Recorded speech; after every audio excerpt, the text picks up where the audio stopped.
পায়ে ছোবল মারার পর প্রকাণ্ড সাপকে নিয়ে হাসপাতালে হাজির একদল যুবক। সাপ দেখে শিউরে উঠলেন চিকিৎসক ও নার্সরা, এছাড়াও সেই হসপিটালে থাকা রোগীর পরিবারের লোকজনেরা। তাদের মতে সাপ চিনতে পারলে চিকিৎসা করতে সুবিধা হবে ডাক্তারদের। এমন ধারণা নিয়ে পায়ে ছোবল মারা প্রকাণ্ড সাপকে পালাতে দেননি বাড়ির সদস্যরা। ওই সাপটিকে ধরে নিয়েই শটান পৌঁছে যান বীরভূমের সিউড়ির সুপার স্পেশালিটি হাসপাতালে।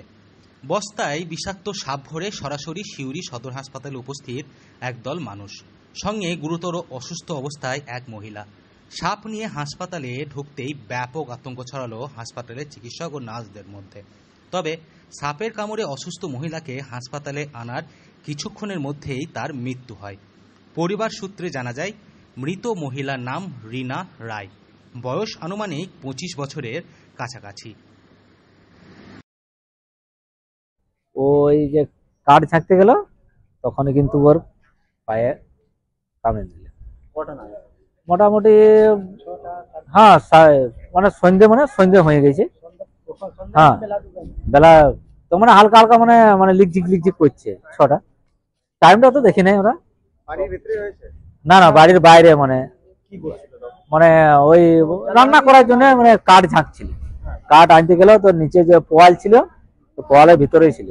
মৃতের পরিবার সূত্রে জানা গিয়েছে, রান্নার জন্য বাড়ির বাইরে জমা করে রাখা কাঠের স্তূপ থেকে কাঠ আনতে গিয়েছিল রীনা।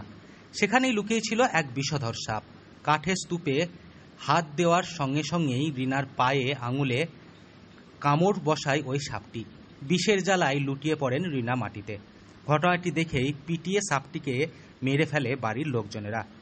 এরপরই ওই মৃত সাপটিকে বস্তায় ভরে রীনাকে নিয়ে হাসপাতালে আসেন পরিবারের সদস্যরা। সাপটিকে দেখে আতঙ্ক ছড়ায় হাসপাতাল চত্বর জুড়ে।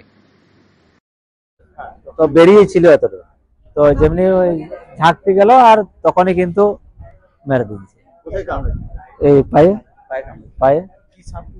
ওই এটা বেটা আমরা বলি তেঁতুলে খরিস বেটা, তেঁতুলে খরিস।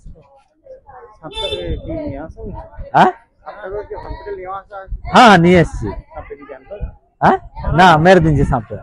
আমরা যখনই কামড়েছিল তখন সাপটা কিন্তু বেরিয়েছিল ফেনা তুলে, তখনই আমরা কিন্তু মেরে দিয়েছি। সিউড়ি সদর হাসপাতালে সাপটিকে দেখে আতঙ্ক ঘটনা চোখে আসতেই দ্রুত সেটিকে এমার্জেন্সি থেকে বের করে নিয়ে যেতে বলা হয়। এরপরই চিকিৎসা শুরু হয় রীনার। তবে চিকিৎসা শুরুর মাত্র আধ ঘন্টার মধ্যেই মৃত্যু হয় রীনার।